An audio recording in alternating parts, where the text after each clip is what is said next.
Hello, I'm Ian. I've chosen Psalm 8. Lord, our Lord, how majestic is your name in all the earth. You have set your glory in the heavens. Through the praise of children and infants, you have established a stronghold against your enemies, to silence the foe and the avenger. When I consider your heavens, the work of your fingers, the moon and the stars which you have set in place, what is mankind that you are mindful of them, human beings that you care for them? You have made them a little lower than the angels and crowned them with glory and honour. You made them rulers over the works of your hands.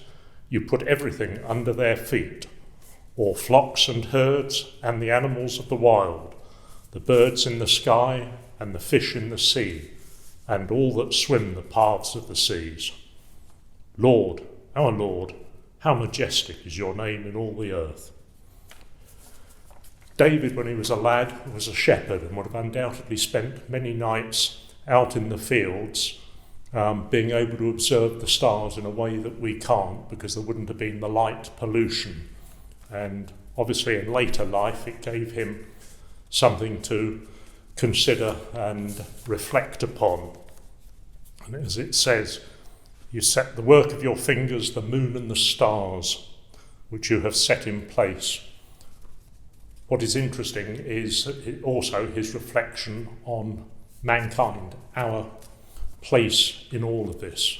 We have been set, as it says, a little lower than the angels, and everything has been set under our feet. I'm afraid perhaps we haven't done as well as we could in looking after what we have been given dominion over.